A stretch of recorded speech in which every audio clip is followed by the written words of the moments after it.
Are you wanting to scale your business with digital products? I'm Becky Beach, and I've grown $1 million digital product empire that earns me passive income while I sleep, eat, and play. Join me each week as we grow our digital product businesses together. This is the Becky Beach Show.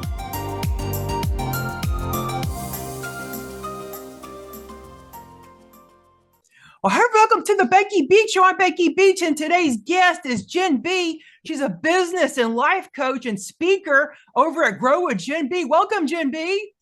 Hey, thank you for having me here. I love the excitement. Oh, yes, we're really excited to have you today. I just love Jen B. I bought one of her like jackets. She has like these jackets, they're like zip up, hoodies that she sells, and they're beautiful in purple. And purple Thank is you. my favorite color. So I went ahead and got one, and I've been wearing it when it gets too cold in my house and outside. It's already summertime here. It was 90 degrees yesterday. And yeah, so she sells them at her website at Thank you. growwithjimb.com. Yes, yes. I love my good swag. So, my tagline is "You are worthy." So, I think the more we can spread that message in the world, the better the world will be. Oh, yes, there's like so many women out there that have like suffered from limiting beliefs, and like even people have told them that they're not worthy. Me myself, like I'll just briefly share my story. My mother would tell me I was stupid, fat, and ugly, when I was a child growing up. And I carried those beliefs into my adulthood. And then I was feeling that way in college. And then up to I got to be like 30, I was just feeling really bad. And then I just had, hey, wait a minute, I need to stop thinking this way, and then I ended up changing my mindset. Absolutely. So, I can relate to some of that. But yeah, I'm looking forward to talking about limiting beliefs today. Let's smash some limiting beliefs, actually. Oh, So, yeah. So, to tell us about your story. I'll kind of guide you through, this journey called life. But I'm actually an only child. Both of my parents are Cuban immigrants, and my dad was a political prisoner in Cuba. He was incarcerated Oh, for 12 years. hmm And once he was liberated through some kind of luck and hard work and all these kinds of things, they ended up finding themselves in the States. So they ended up getting amnesty from the US government. And so I was born in Miami. My father was significantly older when he had me, hmm and my mother had a ton of fear about the language and the money and the people, hmm and that fear very easily got transitioned over to me growing up. hmm So what that sounded like was, be careful, somebody might hurt you. Be careful when you ride your bike, you might fall down, break your arm, and then we have a medical bill. So there was a lot of fear in the household. And that's really where my limiting beliefs start about the age of 8. hmm As well, most kids, I have two boys, 8 and 12, they spend a lot of time outdoors. That was not my life. And a lot of what my talk track started becoming is that I couldn't do certain things. I could never learn how to ride a bike. I was never really part of a sports team hmm whatsoever, so nobody would ever pick me. And so these limiting beliefs start to take hold, and of course, we then go find evidence to substantiate them. And it's interesting when you see the world in that way. But Becky, what kind of ends up happening, really, there's a lot of meat in the middle, and we can definitely touch base on that if wanted. But where my life starts to change is about 7 years ago. hmm I did a really scary thing, or I felt it was really scary. I ended up joining a group fitness community. Oh, neat. And when I first stepped in, or before I stepped in there, a lot of what I was fearful of was that the coach was going to call me names and they were going to ridicule me in front of the class, Yeah. that I was not going to be fast enough, that I was going to be in last place, and all these thoughts that really started about the age of, about 8, around there somewhere. And here's what I started realizing. I did sign up, and I ended up consistently going. And when I would go, the coach didn't make fun of me. And I wasn't last. And I did finish a workout. And so what ends up happening over the course of about the first 6 months is that I started to realize that a lot of the stories that I've been telling myself, a lot of the limiting beliefs I was having, were not true. They were not real, hmm and they were not mine. And when I got to this place, what ends up happening next is, if I figured that these stories weren't true, real, and mine, then what other stories were not true, real, and mine? in other aspects of my life, in my Yeah, career, in my exactly. Yeah. relationships, Hmm. whatever. And so I start peeling back this onion and unraveling this mess. And that's really what guides me to today. And so now I help women and women entrepreneurs to do the same thing in their life and business because we are all darn worthy. And all these stuff Yes. that, take real estate up in our head don't help us feel worthy. Yeah, it's just really hard for women these days because we're just constantly told, oh, you got to look a certain way. You have to act a certain way. Like in the media, we're seeing these picture perfect models. Even on Right. Instagram, people are posting pictures of themselves looking perfect. And then we're thinking, well, I don't look like this. I got cellulite. I got, Yeah. like I got these baggy arms. And I go, oh, I don't know what I'm going to do. I don't fit, the mold of someone that's beautiful. So therefore, how can I be worthy? Absolutely. And there's a lot of expectations put on us. And I think even more than men, I would say you're too Hmm. much, you're too little, this is wrong, that is wrong. And the reality is that marketing to whatever degree does not help us feel good in many situations, right? The magazines we watch, the news that we see, and all these different elements, right? And we start to very quickly start to wonder what is wrong with me. And I'll Hmm. tell you exactly what's wrong with us. Nothing. Yes. But Yeah. if we believe it, we become it. And so we think that there's something's wrong with us. Yes, we will find aspects of our life where we're not going to feel like enough. Yeah, I like how you said believe it. If we believe it, we'll become it. I'm going to write that down. We will become Become it. it. Like that is so true. Like I've also heard the phrase "fake it till you make it." Like if Yes. that sounds kind of similar, but this I like this better. Thank Believe you. it, and then you'll become it. And it's a play on B. So if you believe it, you will become it. Oh, right, because your name's Jen B. Love your last There you name. go. Yeah, you can have a lot of fun with that. Yes. Yeah, yeah. So what would you say to like a woman out there that's thinking, yeah, this is great and everything, but my unique circumstances are preventing me from feeling worthy. Like, what would you say to her? Mm. I just had a conversation with a client today about this. Oh, really? Yeah. Yeah. So there's a little model that it's not mine. It's something that I apply when I coach clients. And we all have circumstances, Hmm. right? We all have things in our life that we might not have certain privilege. Certain things may not be going exactly as we wish. Um, we all have a little bit of that. And so I think first off, I'm going to go side tangent for a second. I think the more we start sharing those circumstances, the more we start feeling like we're in community because we're not alone. Hmm. Like this doesn't just happen to me, right? So this little model that we talked about today in this client conversation is something that I don't refer to it, but it's known as CTFAR. It's CTFAR. CTFAR. It's an acronym. Oh, Okay. So I'm gonna go through it real quick, but it's funny that you mentioned the word circumstance because the C stands for circumstance. yeah. Okay. And so what this basically means is that we all have stuff. And we can, I don't know if you've ever come across one of those people. My dad was this kind of person. My dad had kidney failure. He was terminally ill by my age of 10. Hmm. And he had a number of things that had happened before. Like I mentioned, he was a political prisoner, but he Oh, was the yeah. It most must have been positive man in the horrible. world. Hmm. And you end up with folks who, regardless of all the greatness, the cup is always half empty. And then you end up with folks that, regardless of all the circumstances that might not be in their favor, the cup is half full. And the reason why the cup is half empty or half full is because of the T. And the T stands for thoughts. So whatever you believe, you will become. Yeah. And so then the T, which is thoughts, usually has a feeling associated with it. And the feeling's either going to serve you or not serve you. That feeling's going to make you do something called the action or the A. And then every action has a result. So the Hmm. R is for result. And then we continue in this loop until we decide to shift it. And the easiest place to shift your feedback loop is in your thoughts.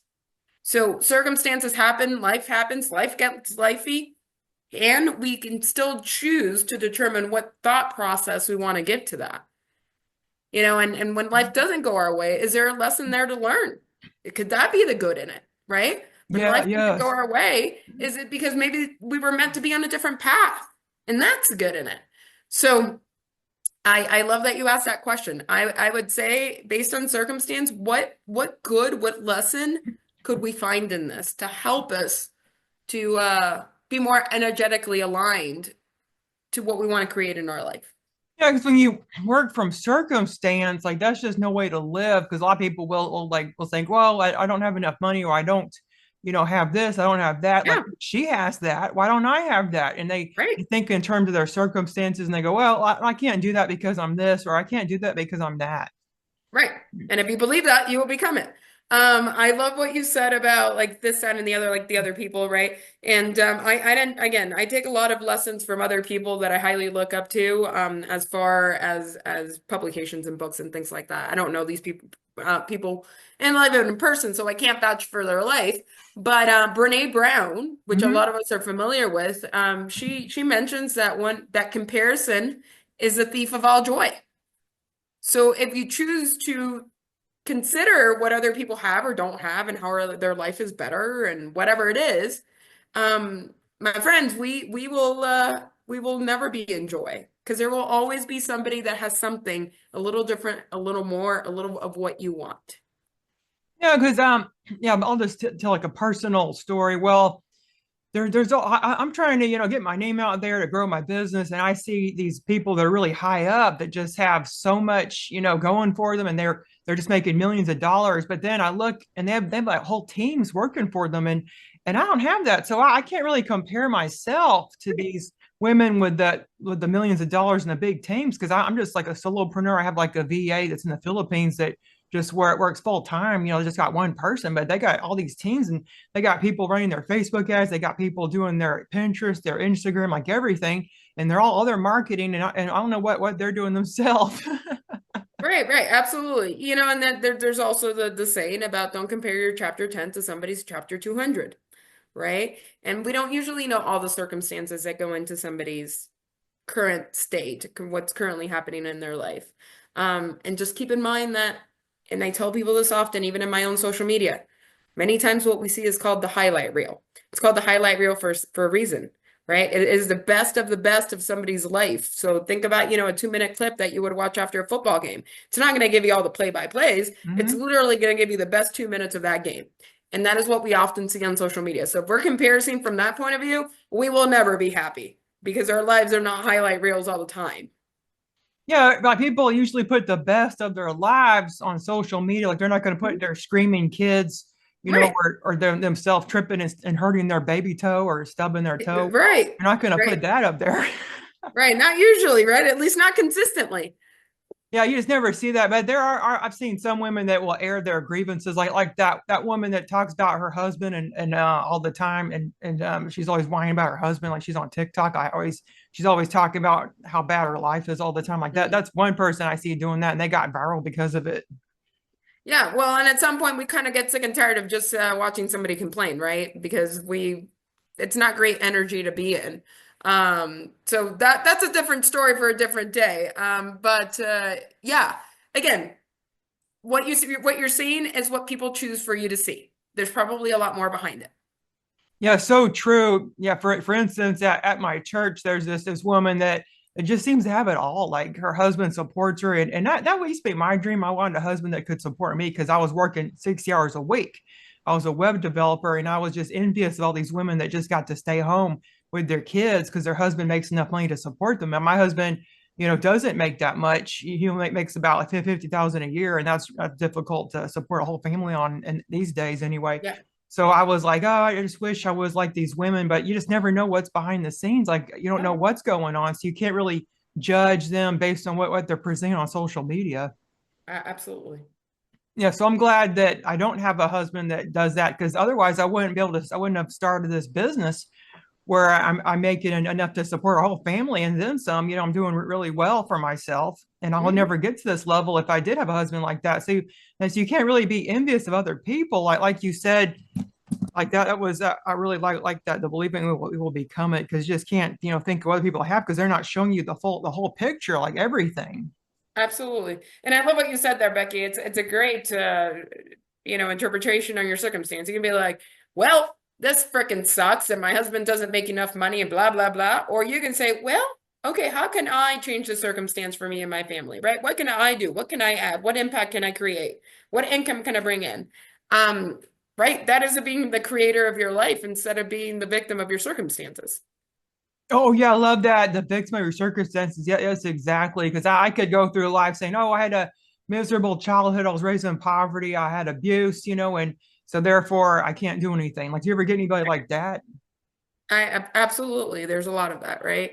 I'm kind of going to pivot this real quick because one of the things that I'm very pissant about, and that's the intersection of pissed off and passionate. Oh, I was wondering Okay. what you meant. So that's what pissant means.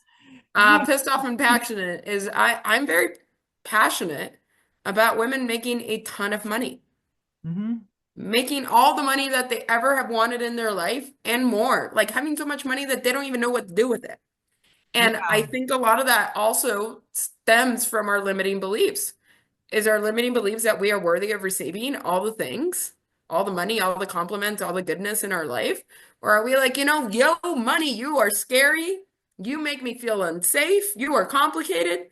I mean, if I were to talk to my best friend like that and my best friend Money here, and say those things, my best Mhm. friend Money would be like, yo, I'm gonna look for a different lunch date or a different dinner date, not you. And so again, mindset plays into so much of what we get to create in our life, including abundance. Yeah, so true. Like I've heard the same where if you tell money there's not enough of it, like it's like a relationship, you wouldn't tell your spouse or significant other like, hey, you're not good enough for me, you're not enough for me, Right. like that, they're gonna end up leaving you. Just like money's the same way. And I always tell my clients, if you open yourself up and just keep providing value, and showing up, because 99% of life is just showing up, and the Mm-hmm. money's gonna come to you. 100%. Yeah. So love it. Yeah. So what would you tell someone out there that's interested in working with you? Like, where would you tell them to find you? If somebody would be interested. Oh yeah, if So someone was interested in yeah. working with So you. my website's pretty simple. First off, GROW Hmm. stands for Get Ready to Own Your Worth. Oh, I Okay. like that. No, it meant something. You. Yeah, so it's an acronym as well. I'm all about the acronyms these days, I guess. So the easiest place to find me is growwithgenb.com. I am also very active on social media, specifically Facebook. And Hmm. so you can find me there as Coach Gen B. I love to interact with people. I love to create community. Those are the things that I love to do. Hmm. But I'm easily findable. And I think that when you have a message on your heart and it resonates with someone, you want to be easily findable. Like you said, 90% plus of all of this is just showing up, being there, being easily findable. So thank you, Becky. Yeah, as long as you just show up in your business. I know some days I just want to sleep in and not do anything, but then I'm thinking, hey, I got a why. My why is Brian. Brian's my 9-year-old son. I got to make things happen because of Brian. Because everybody, Great. it's always good to have a why that what Yes, drives you and motivates you. absolutely. When most of my business clients start working with me, we actually go through a 5 why process. Because if it's just grounded and I want to be more happy and I want to, make more money, the reality is that life is going to get lifey. And so what Mhm. is it really, really, really, really the reason why you want to do these things? So I love that you got your why. I love it. Mine is my dad, Oh, cool. who I lost at 18 again. And I believe he's been a big push, big nudger to everything that has come that I've created here with Grow. Oh, yes. I love her website. I was just taking a look, and you said $1 million left on the table by women, and women are leaving millions behind. Yes. I'll tell you a little secret. Before I became an entrepreneur, I was an HR leader for 14 years. Oh, wow. So, as an HR leader, part of my job responsibility was to provide job offers to candidates. Hmm. And even for the same role in the same location, when I had multiple job offers to give out, when I gave one to a male versus a female, or at least those that identify as, um, I got very different reactions. From a male, I typically got like some kind of negotiation. It was their salary, their time off, their benefits, something. From the majority of women, what I would receive would be, thank you so much for the job offer. I'm so excited to start. When do I start? Interesting. So here's what I know, Becky, because of the role that I was in. Most jobs have a range of pay. Okay. And Hmm. I typically, as a company advocate, my goal was to also hire talent at the best rate for the company.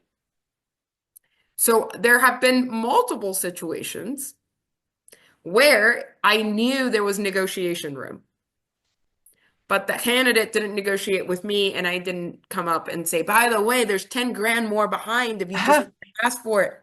Yeah. So, over the course of a lifetime, a woman leaves on the table about $1 million. Yeah, I bet. Yeah. For women entrepreneurs, it gets even worse. Right. It's about 62 cents of the dollar of what we make because of a lack of confidence, people pleasing, toxic relationships, not feeling worthy, etc. So knowing what I know now, I'm pissing it. There's that word again. Okay. Yeah, I About love women that. making money and not leaving $1 million on the table because when we make more money, our communities are better off. It's just, our families are better off. We're better off. So, yes, I'm very passionate about that.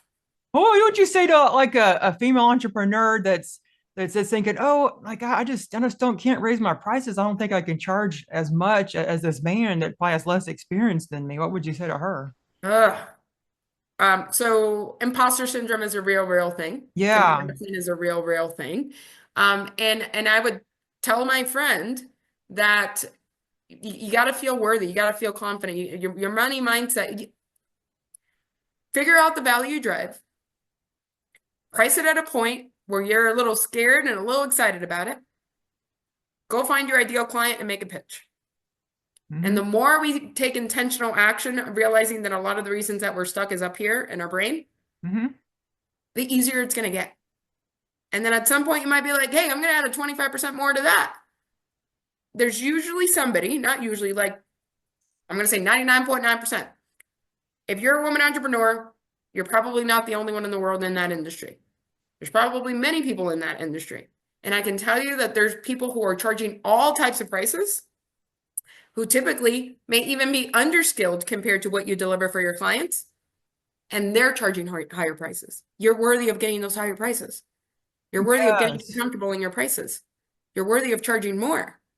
And at the end of the day, if you get a no, hey, congratulations, you made an offer. Go find the next door. It's okay. It's going to be okay. Yeah, because my model is I'm high volume, lower prices. That's what I've been doing all the years I've been in business. And now I'm noticing like a shift. I'm getting less volume, but my prices are still low. I was going to be raising my prices because I have lower volume than I did. But yeah, I'll just stop talking about that and we'll just move on. Yeah, and sometimes just a 10% makes us feel better. It doesn't have to be like I'm going to 2x my prices. Just something like that can make us feel incredibly better. Okay, so Jen is at growwithjenb.com. And what's your social media? Coach Jen B on Facebook. That's usually where I hang out. I also hang out on LinkedIn. Funny thing about my last name is not B. That's a story for a different day as well. Huh? So my last name is Blanco. So on LinkedIn, I am Jen Blanco B. Interesting. Yeah, I like that. Yeah, there's a lot of play on B these days. I mean, the believe it, become it. I get gifted a whole bunch of B things, but my given last name is actually Blanco. Oh, that yeah, that means white. That's cute. Yes, Yeah, yeah, that like means white. You white got it. bee. That's right. You got it. Awesome. Well, thanks so much for being here, Jen. Do you have any last words for the people listening? I remind every single woman who comes across me, and this is the reason why I'm so passionate about the swag that you picked up, Becky. We are worthy, my friends.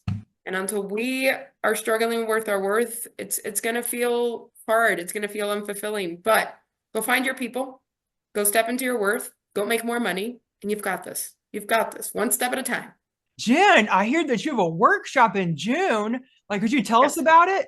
Absolutely. So as you can realize, I'm very passionate about women stepping into their confidence, Mhm. stepping into their worthiness, and also elevating their income.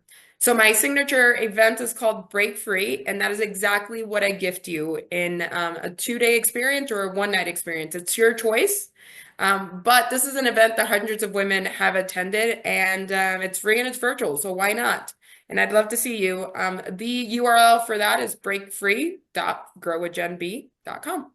Oh, yes, we'll have that in the show notes at beckybeatshow.com. So we'll have her workshop and everything else, like on all our social media and website. Well, thanks so much for being here, Jenny. It's just been so amazing. I've learned so much. I'm sure our listeners have also learned a great deal. Yay. Yay. Well, have a great day, everybody. Bye. Thanks so much for listening to the Becky Beach Show. Please check out the show notes at beckybeachshow.com and my membership, businessbeachclub.com, to start and scale your own digital product business. Have a great day. See you next time on the Becky Beach Show.